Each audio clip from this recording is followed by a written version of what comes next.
Quando o cofundador da Crocs teve o primeiro contato com um protótipo dos sapatos em 2002, a única expressão que saiu de sua boca foi: esses sapatos são feios. No entanto, mesmo sendo considerados feios, esses sapatos deram origem a uma empresa de capital aberto com um valor bilionário e foram usados por celebridades, chegando até a serem exibidos nas passarelas da Semana da Moda em Paris. Como é possível que 3 fundadores sem qualquer experiência na indústria de calçados tenham construído uma empresa de calçados tão incrivelmente bem sucedida? Esta é a verdade surpreendente e não revelada por trás da história da marca Crocs.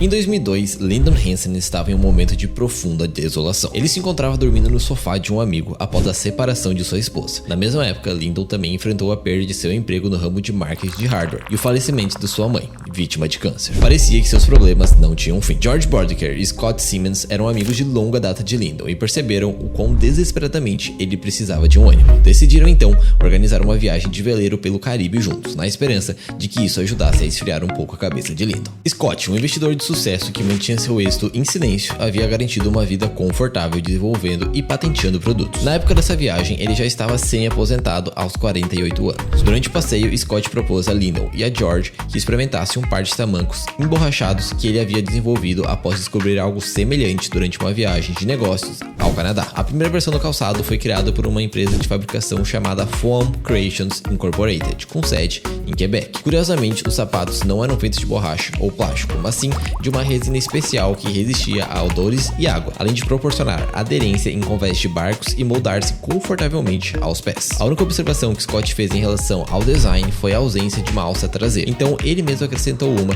e tinha grandes esperanças de, após encontrar investidores, poder distribuir essa nova versão dos tamancos nos Estados Unidos. Ele apresentou esses novos tamancos com entusiasmo. No entanto, apesar da confiança de Scott de que esses sapatos seriam vendidos, seus amigos George e Lyndon estavam desconfiados.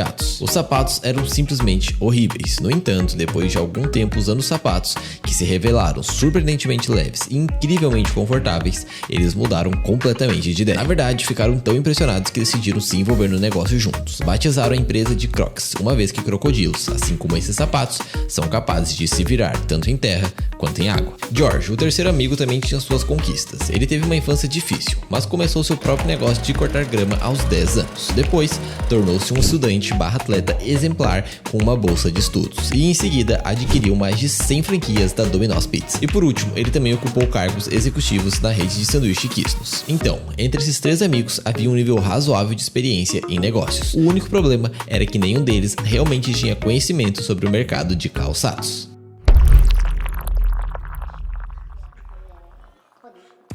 A primeira ordem de negócios desse novo empreendimento era criar um modelo de distribuição para introduzir esse estranho calçado canadense nos Estados Unidos. Lyndon liderou o desenvolvimento desse plano, enquanto Scott trabalhava no aprimoramento do produto, e George fornecia um montante considerável de dinheiro para dar o pontapé inicial. Eles abriram uma loja em um escritório em Boulder, Colorado, e fizeram o pedido do primeiro lote do produto ao fornecedor. Em seguida, começaram a refletir sobre como iriam realmente vendê-lo. Eles perceberam que, no mínimo, esses sapatos eram úteis em convés de barcos. Então decidiram participar de uma feira náutica na Flórida em 2002, pois tinham a intuição de que a novidade e a singularidade do produto despertariam o interesse suficiente dos compradores para experimentá-los. E era nesse momento em que eles constatariam o quão confortáveis e convenientes esses sapatos eram. Sua estratégia era, literalmente, jogar os sapatos nas pessoas que passavam pelo estande e quando alguém os chamava de feio, eles convidavam a experimentá-los. Isso funcionou surpreendentemente bem. Relatos indicam que venderam cerca de 200 pares de Crocs na feira náutica. O que os fundadores da Crocs não previram foi a quantidade de trabalhadores de outras áreas que sentiram que os Crocs eram perfeitos não apenas para o uso em barcos, mas também para hospitais, cozinhas, restaurantes e qualquer lugar onde trabalhadores passassem horas em pé. Nesse ponto, os fundadores da Crocs ainda não tinham noção do quão grande essa empresa se tornaria, mas começavam a ter uma percepção de que haviam atingido uma boa zona cultural e descoberto um nicho de mercado ainda não explorado.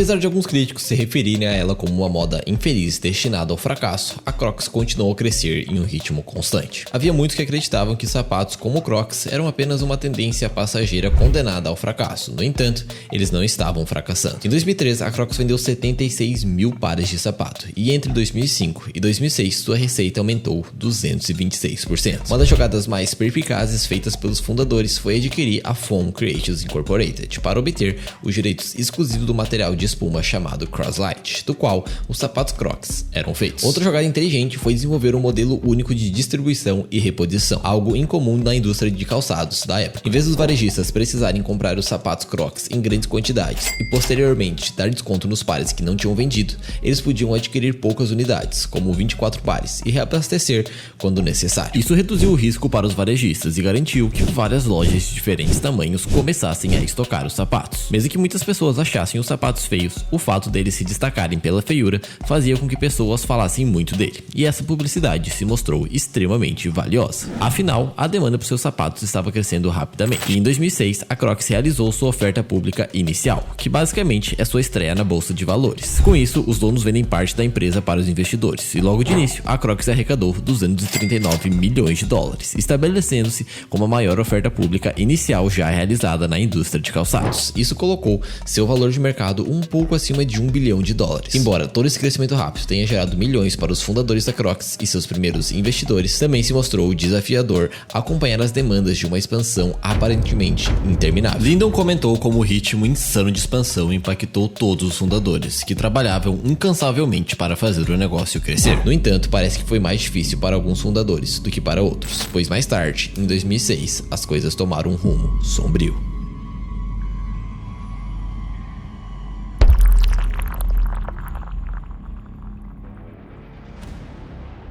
Apenas alguns meses após a empresa abrir seu capital, George Bodeker, cofundador e aquele que convidou inicialmente Lindon para a viagem de barco que deu início a tudo, fez uma ligação incomum para o seu cunhado. Segundo o depoimento do cunhado à polícia, George teria dito: "Vou te enterrar tão fundo que ninguém jamais irá te encontrar. Vou cortar a sua garganta." Cerca de 20 minutos depois, George apareceu no escritório do cunhado ameaçando uma briga. Agora, as razões pelas quais George foi atrás do cunhado não estão totalmente claras, mas há vários relatos de comportamentos extremamente deselegantes por parte do cofundador da Crocs nesse período, tanto dentro quanto fora do escritório. Após uma sequência de incidentes controversos, George foi removido do conselho administrativo da Crocs, o que apenas o deixou ainda mais furioso. George é um personagem complexo na história da origem da Crocs. A empresa provavelmente não existiria sem sua paixão e sua gestão nos primeiros anos. No entanto, como um ex-funcionário disse posteriormente, você não quer mencionar o nome George Bodeker no escritório. É uma palavra negativa na Crocs. A Crocs parecia estar se distanciando ao máximo do seu cofundador, especialmente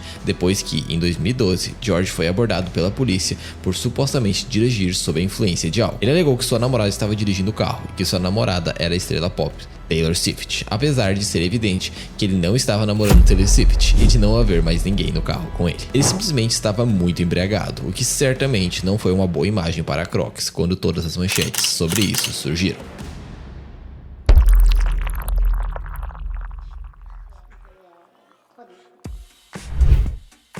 Quando George deixou o cargo de CEO da Crocs, quem assumiu a sua posição foi, na verdade, o amigo de Lindon que o acolheu em seu sofá durante sua fase difícil. Esse amigo era Ron Snyder, e acreditado a ele o papel de liderança que levou a Crocs a uma nova era de sucesso como CEO. Nos primeiros anos de sua gestão, a Crocs passou a oferecer uma variedade maior de modelos de sapatos, aumentando sua receita para cerca de 250 milhões de dólares. Os valores das ações continuaram a subir, e a Crocs expandiu sua presença internacional. Além disso, a empresa adquiriu outras empresas relacionadas, como a Giblets, que produzia pingentes personalizáveis para os sapatos Crocs. Também foram estabelecidos acordos de licenciamento com empresas renomadas, como a Disney e a NBA. Neste momento, a Crocs parecia invencível. No entanto, em 2007, as coisas começaram a mudar. Assim como várias outras empresas, a Crocs enfrentou desafios significativos devido à crise financeira de 2008. Os consumidores diminuíram seus gastos e as vendas despencaram, arrastando consigo o valor das ações da Crocs. A empresa anunciou uma projeção de receita reduzida e nos anos seguintes teve que lidar com demissões em massas e dificuldade no mercado de ações. Em meio a essas adversidades financeiras, em 2008, a Crocs foi confrontada com acusações da empresa Select LLC, que alegou que a Crocs teria infringido uma patente registrada em 1999 para um material muito semelhante ao Croslite, que é utilizado nos sapatos da Crocs. Além disso, fabricantes de imitação de Crocs afirmaram que a Crocs era apenas uma cópia de um sapato italiano que já existia antes dos Crocs. A alegação é essa que Scott supostamente já tinha conhecimento. Essa especulação de que o design da Crocs teria sido plagiado de outro lugar fez com que o preço das ações despencasse ainda mais. Mas mesmo assim, a Crocs ainda está aqui e está prosperando até hoje. Porém, como eles conseguiram resgatar o infame sapato feio do terrível declínio?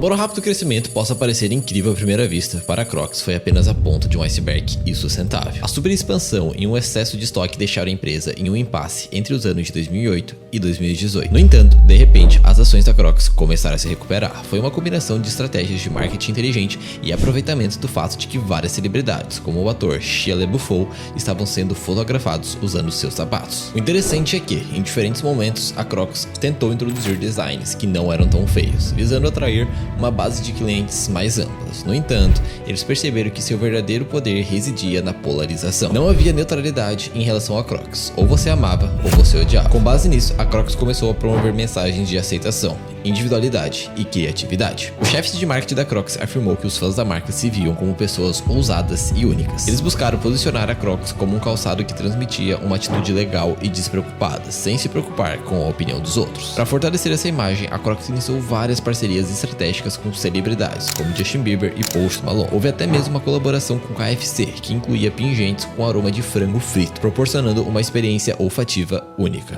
A Crocs se tornou um camaleão cultural, capaz de se adaptar a uma ampla variedade de parcerias, desde as mais elegantes e conceituais até as mais bizarras. Varejistas de alta moda e marcas renomadas como Barneys e Balenciaga também se renderam à tendência, criando linhas de Crocs personalizadas com plataformas que desfilaram nas passarelas de Paris e se esgotaram instantaneamente nas lojas. Essa estratégia agressiva de buscar colaborações foi muito bem planejada pela Crocs, especialmente focando em parcerias que sabiam que gerariam muitas manchetes. O simples fato de ver a Crocs associada à marca de salgadinhos Cheerios ou sendo usada por modelos de alta moda gerava publicidade contínua. Outra grande vitória para a Crocs foi, surpreendentemente, a pandemia. Enquanto muitas empresas do setor de vestuário enfrentaram dificuldades durante a crise, a Crocs prosperou. Na verdade, 2020 foi seu melhor ano até então, impulsionado pela busca de conforto com estilo. As vendas atingiram novos patamares e os valores das ações subiram 300%. Além disso, a Crocs já havia priorizado as vendas online, fechando muitas de suas lojas físicas para focar no comércio eletrônico. E em 2021, a Crocs registrou uma receita recorde de 2,3 bilhões de dólares. Como uma empresa de calçados, um dos maiores desafios para a Crocs sempre será se manter relevante. Assim como acontece com qualquer tendência da moda, há sempre a questão de saber se algo é apenas uma moda passageira ou um verdadeiro item indispensável da cultura global. Mas a Crocs está por aí há cerca de 20 anos e estão reconhecidas em todo o mundo. Além disso, estão aparentemente ganhando mais dinheiro do que nunca, o que é bastante impressionante para um produto que até os fundadores da empresa consideravam feio. É claro que uma história dessa poderia ter dado muito errado e a Crocs poderia ter falido feio, como foi o caso dessas duas empresas que são conhecidas como as maiores falências da história. E se você gostou desse vídeo, com certeza vai curtir o próximo também. É só clicar nessa miniatura que você vai direto para lá agora. Então nós nos vemos lá. Até daqui a pouco.